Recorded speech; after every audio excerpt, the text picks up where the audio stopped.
Subscriber areas are now live at foottrading.co.uk. Tier 1 and Tier 2 have both gone live. And don't forget, this year we've got our season pass. Incredible value. It basically works out about 4 or 5 months for free, depending on the tier that you're in. We've got more site areas being added every single day. We've got icons on there now. We've got golds. We've got shadows, anchors, hunters. We've got silvers going on very soon. We've got position change trading going on very soon. So make sure you check the website out. But for now, let's get into the video. Yo, what is up, guys? Welcome back to another new video with me, Fuzzball40. Don't forget to subscribe if you are new around here. Said it before, but half of you that watch the videos aren't subscribed. I promise you, you'll make millions of coins from this channel, millions of coins from the website. And when League SBC drops, I will help you craft unlimited free packs. Guaranteed you will never need to spend a single penny on FIFA points ever again. Guaranteed for you. So make sure you subscribe. If you can take the time to click that like button, it makes a massive difference to the channel. It helps our videos to get recommended to more people. And if you can drop a comment, I always appreciate it. I love hearing from you guys, and I try and comment back every single time that you guys drop me a message. But we're fresh off of Weekend League. I've got 13 wins. I missed out on 14 wins, which would have been my best Weekend League for the last two FIFAs. I was used to getting elite back in the day, but not quite anymore. But we're getting better and better at the game. But I was disappointed about it until I got my rewards. Check out that YouTube short or my TikTok. It was an absolutely insane set of rewards. I was very happy indeed. But we are here to tell you guys what to club stock this week and put in your club to make coins, okay? Things that you're going to put in your club, forget they exist for a few days, a week, whatever, and then go and make hundreds of thousands of coins from them in the long term. First thing, if you guys followed my MLS silver tip from last week, you would have at least doubled whatever you invested. They're all back down now at discard price, but we knew the MLS foundations was coming. And basically, whenever it happens, whenever you get a foundation set, for the first day the foundations are out, all the silvers will meet the golds at the price. So they'll be the same price as the golds, basically. So you could have got at least 500 coins of silver, but some of them were going for 2,000-3,000 coins. It was incredible. We're going to do the same thing again this week. And what you're looking to club stock are Major League cards at the moment. They're about 350, give or take, from places like the League, from the Ligue 1. But you can snipe them. They come up relatively often. You want to get them about 350 absolute max. Ideally, as you can see here, these rares here, you could buy all of them and it wouldn't matter. You could buy every single rare there and that's fine. Genuinely go and buy them, stick them in your club, forget they exist. No problem. Easy as that. The reason that we... Well, I'm doing quick selling. Nope, we're all right. The reason we do that is basically when a daily SBC comes out, any daily SBC comes out, if it requires rares, if it requires French players, anything like that, you'll do really well. On top of that, you'll go and do the exact same thing with other leagues. I don't know what the Serie A is at right now. Again, you can buy all of these, no problem. If they are uncommon, if they're non-rare, try and get them at 300 and below if you can. That's where you want to be sniping them. But again, there'd be nothing wrong with sweeping every single one of these. The only positions I don't like buying are wingbacks. They're the only positions that I'm really not a massive fan of buying at all. I don't buy wingbacks. But when daily SBCs come out, most of the silvers double in value. So let's say you go and spend 100k now on silvers, you will see back 200k, and you can repeat that a few times each week. It's really easy to do. Outside of that, if you want to go ahead and pick yourself up some left mids, some right mids, right backs and left backs from major nations, I don't know what they're at the moment, but again, these are discard price. You can't go wrong. The reason why it's so overpowered is you're buying them at the minimum they sell for anyway. So you physically cannot make a loss on them because at some point they're going to go up in value. So club stock your silvers.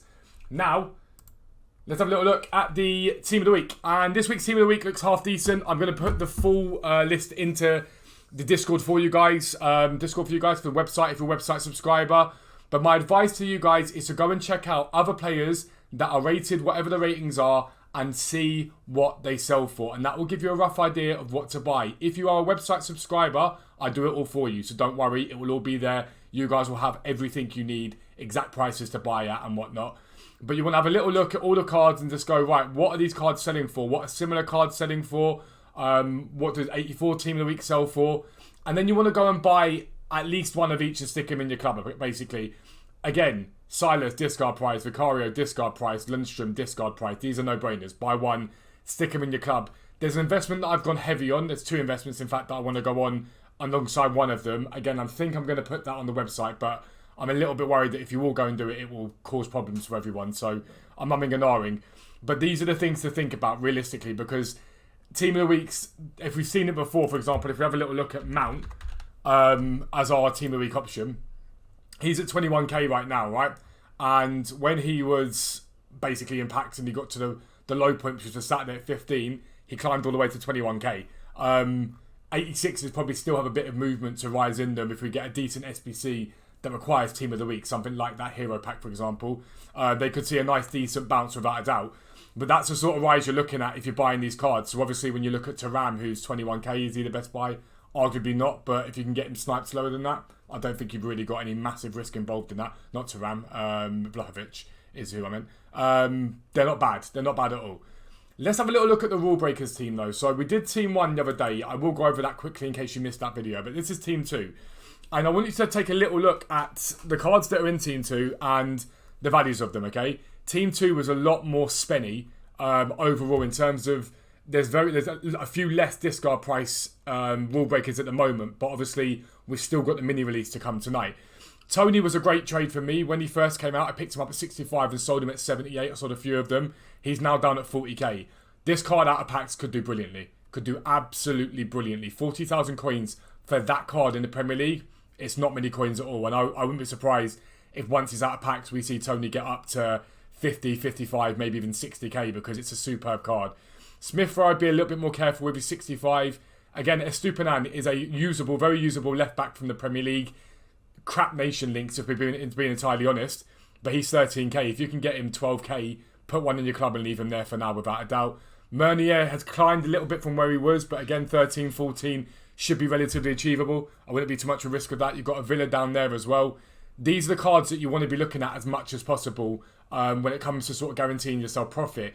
If you want to take risks are available to you. There are cards that you could potentially go and buy and hold and see if they bounce once they're out of packs, if there's no alternative to them, or if they get a really good link. But the mini release tonight is important. Now I want to have a little look and show you Tony, okay? Tony was a very bizarre card when he came out. If you see him at 60,000 coins here, he's been on a steady downward decrease since then. What it doesn't really show you too much is his price on the night that he came out. But you can see that it says 74 there. When he first came into packs, Tony was about 62 to 65 you could pick him up for. He bounced and then steadily decreased. Went down and down and down and down. Before now bouncing back quite nicely from the low that he had of 30,000, which is mad low.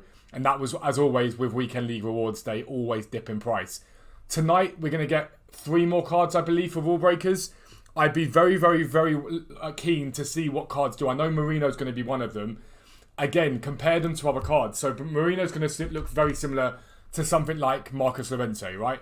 Marcus Llorente is 34,000 coins right now. If Marino comes out and ends up quite far below Llorente, I'd be very, very, very interested in thinking about picking a few of him up just as a short-term hold. And you have to understand they're a short-term hold, these cards. Because what happens is they drop, we buy them up being they're too cheap, they rise, and then we get loads of supply continually on the market, and they continue to drop off as time goes on.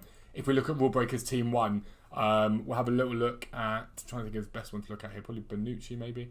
Oh, he's just nervous. We'll look at Bonucci. Look at Bonucci's graphs. Again, starts off high, dips, really low to 40, before now bouncing back all the way up to 51,000 coins. He's done really, really well out of packs. Again, on the days that he came out, he would have been a lot cheaper, but then bounced again and then dropped off nicely. You've got to think about what you're doing. But these are why some cards can do really well out of packs, really, really well out of packs. And it's something to be very mindful of, because a lot climbed once they left packs. Some didn't do so well. Godfrey stayed basically where he was. I did say afterwards, I weren't sure about him because I think Joe Gomez held his price down a little bit. Phillips did exceptionally well. He's done brilliantly well out of packs. By Thursday, 84,000 all the way to 120,000 now, which is absolutely incredible.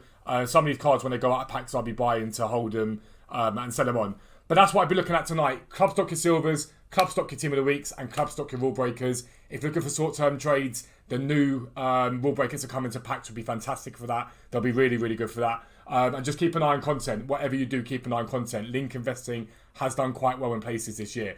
So let's say tonight, for example, we got an SBC for, I'm going to say something on the top of my head. Let's say we got an SBC tonight for someone like Zaha. I'd be interested to see what Ivorians did, what Premier League links did to him. Just think about those sort of things. That's the best way you can do things. But if you're new around here, make sure you subscribe down below. Make sure notifications are turned on so you never miss an upload. But for now, I'm out. Peace out. I'll speak to you soon.